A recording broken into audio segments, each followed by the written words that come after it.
welcome to the Opposition Preview. Hello everyone and welcome back to the Bleed Norwich YouTube channel. So we have another Opposition Preview. Today I have my good friend and Coventry fan Mia on the channel. Mia, how are you today, mate?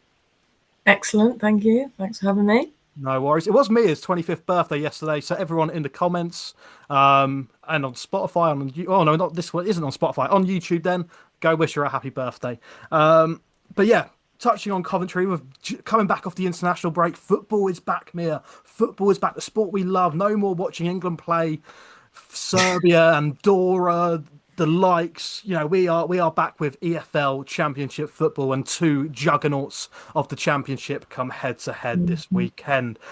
We will touch on Coventry, of course. You have scored 14 goals in your last 3 league games, which is a ridiculous stat. You know, Lampard has got you playing some beautiful attacking football.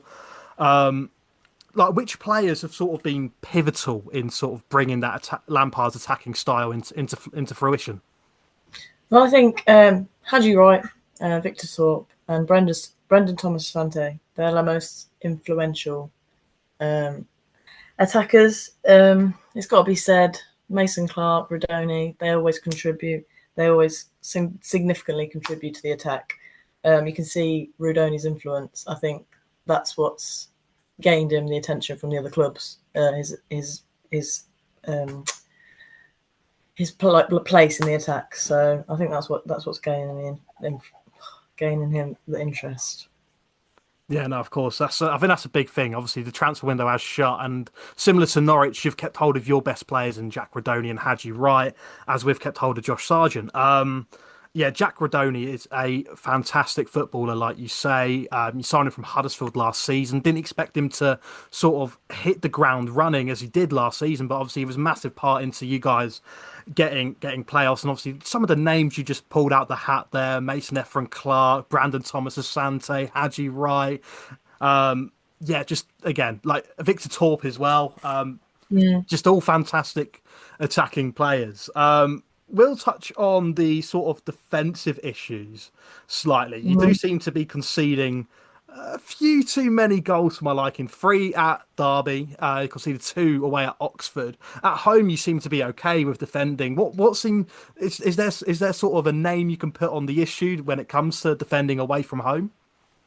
I don't think it's a name that I can put on the issue. I think it's a place where we've had such a hole for a while that has been addressed, I think, in the transfer window, but we're just kind of at a place now where we're waiting for that to like gel and that to come into bit like them knowing each other, them knowing the pitch. Maybe they get more practice at home. I think maybe they're working better together at home, and it gets to away, it just kind of like falls apart. It's our issue. I think at the minute it should be the focus. Addressing that is a big thing for us.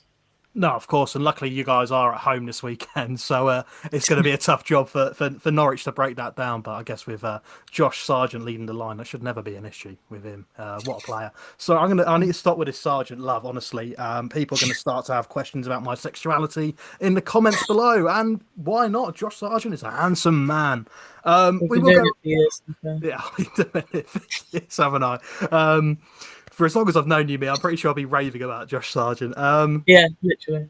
We will sort of touch on to some news that your club brought out today and that has been coming out from the EFL, is that Victor Torp has been nominated for Championship Player of the Month alongside Josh Sargent once again. Sorry, I need to stop this. Yeah, Victor Torp nominated for Player of the Month. He's been really good to start the season. He scored some really nice free kicks as well, or just one free kick, I can't remember, but I just love him as a midfielder. He's so underrated, isn't he? Yeah, I think he's just done bits for us. Like, he has genuinely been where he got us to last season. Look, where we were at last season, I don't think he just plays such a key role. He's been invaluable to us, like really invaluable. Yeah, because he was sort of he was a January signing about back in the 23-24 season, if I'm not mistaken, and he wasn't sort of a massive name, but he sort of hit the ground running, didn't he? He scored some big goals, and he's just sort of been Mr. Consistent for you guys, and he's just getting better after season after each season. And yeah, this season, like you say, he's been instrumental for you guys, and like you say, rightly so. He really came into our club like just fitted in straight away, I think. And again, like we said, he's really of the attack. He's just helping. I think him and Lampard work in similar ways, and I think they've been able to work really well together. Now, this is something I want to just sort of just popped into my mind, and I think I do want to bring your way. Frank Lampard and Victor Torp, I like to see them as both very similar midfielders. Lampard back in the day, very much a goal scoring midfielder. Victor Torp also has that quality with him. He's also very much a goal scoring midfielder. Do you think him working under Lampard has just improved this game tenfold because they're so similar into what their playing styles were? Yeah, I think so. I think Lampard can really he can level with them. He knows what he wants to play, how he wants to play, and I think he can really he can probably see himself through Torp and say Lampard's just had so much like wealth of experience that he can pass that down to Torp, and I think that's really benefited him. Oh, absolutely. Yeah, and it's very visible as well. Since Lampard's come in, I think Victor Torp has, like you say, apart from Radoni, probably been one of your most influential players. And Matt Grimes has been made your club captain. That came out today. That's an interesting one. Obviously, Ben Sheaf, I assume, was your previous club captain, and with him going off to Wrexham, probably your only real outgoing as well this summer, which I think is very good business. And then Matt Grimes being club captain. That's for me. I understand it because he's experienced. He's in his early 30s now. He's got a wealth of experience in the Championship at Swansea and now at Coventry. But he's only been at Coventry for half a season. Is that I mean, looking from my side into Coventry, I find that slightly strange considering there is players that have been there longer. But as a Coventry fan, do you understand that sort of decision to make Matt Grimes captain? Yeah, I think I definitely trust in Lampard's judgment. When it comes to things like that, I wouldn't question it. But I think he's been a good player for us. It kind of like cements his place in the team. You know, he's doing well for us, and yeah, I think it's a good point. Yeah, no, absolutely. And like I say, Grimes and Torp have got that midfield partnership on lock. It does seem like. Obviously, we spoke about the importance of keeping Jack Rodoni and Hadji Wright, and also Victor Torp, I think, as well. I mean, I don't know if there was many clubs sniffing around him, but after just speaking about his importance and what he sort of brought to Coventry, I think that's also massive to keep hold of him. But we'll go on to your incomings. I think again you were one of the quieter clubs in the Championship, but you've maintained that sort of core squad that got you guys into the playoffs last season, which I think it's invaluable for a Championship side to do. If you lose a lot of big players when you're doing well in the Championship, you seem to struggle the next season. Sheffield United are the perfect example. Kane Kessler-Helden, who signed from Aston Villa on loan at Preston last season, might have been one of my favourite players to watch last season. Yeah. Surprisingly, in the EFL, I really, really liked him. Really wanted Norwich to sign him, and then you signed someone who I absolutely despise, Luke Wolfenden from Obviously. Ipswich. Um, what do you think of these incomings? Obviously, both sort of defensive minded and sort of tackling those issues that we obviously previously spoke about defensively with Coventry. Yeah, so what I've seen of Kessler Hayden so far was really good energy. He's bringing to the squad. He's got speed, which I like. It is nice to see somebody with that pace going up and down, and he seemed to be on it. So I think he appears to be quite a versatile player, which we need. He's been around the pit. Like I said, he's got the pace. He's going around. I think he aligns. I think he aligned quite well with Lampard's way of playing, with Lampard's vision. So I really like that. Wolfenden, I think it was exciting. Lampard's bigging him up already. He was really excited about signing him. He's an experienced player. He seems to be able to read the games quite well. He's got the knowledge, so that experience is, he's got that experience that Coventry are so desperate, winning promotion. So I'm hopeful that he might be able to help the team finalise it this time. Well, Mia, obviously we spoke about sort of Luke Wolfenden's experience. You know, one thing he's never experienced? What? An East Anglian derby win. Ah, God, I can't wait for Derby Day. Less than a month now. Less than a month. God, can't contain my excitement. But yeah, obviously touching on, we've spoken a lot about Coventry and sort of you've got me slightly worried for the weekend. I am sort of fearful. Norwich do tend to have a very good record at Coventry, which does seem to be, well, to be fair, a very good record against Coventry. Full stop. Even at home, we tend to do fairly well against you. I'm sure you can remember earlier this year in January, two Forson and Manquist screamers in both in added time.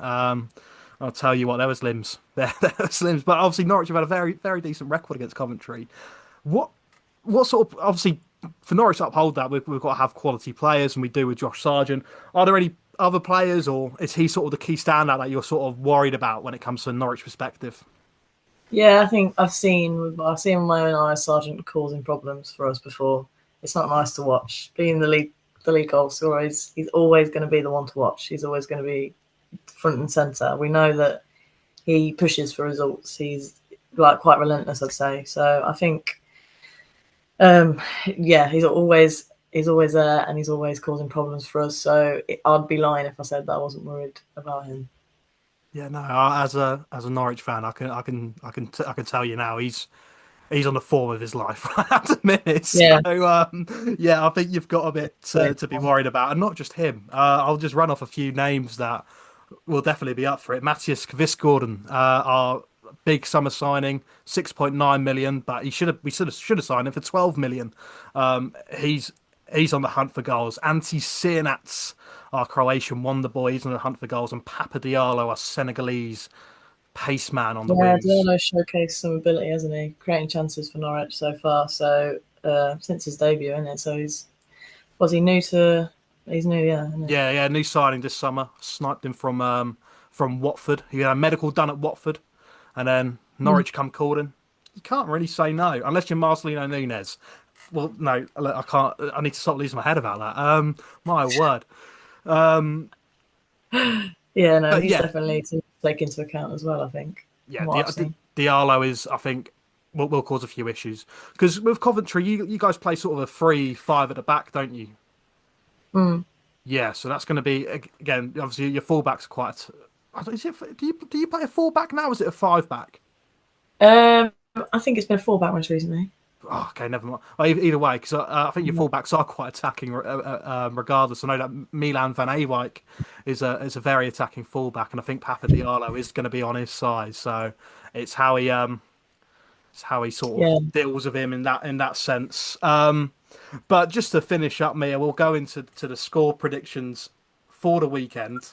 Um, You seem fairly confident, and I think rightly so. You guys have had a good start. You score a lot of goals, and Norwich do struggle to defend at the minute.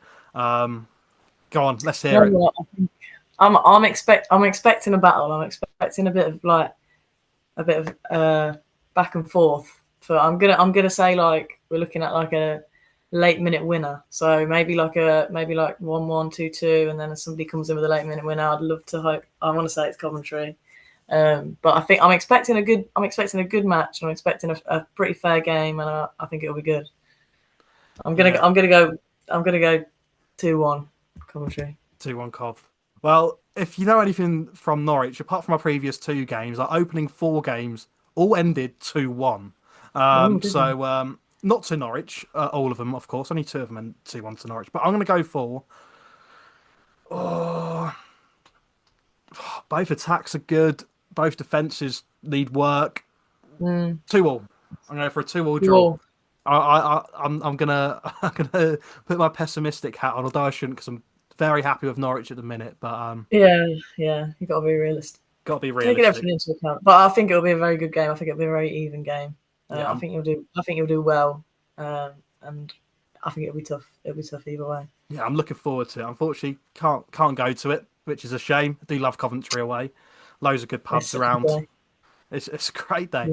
Yeah, But yeah, cheers Mia for coming on to Bleed Norwich this afternoon. It's been a pleasure talking to you all about Coventry, and you've got me very nervous for the weekend now, so that's great. But yeah, thank you very much for coming on. no worries. Thanks for having me.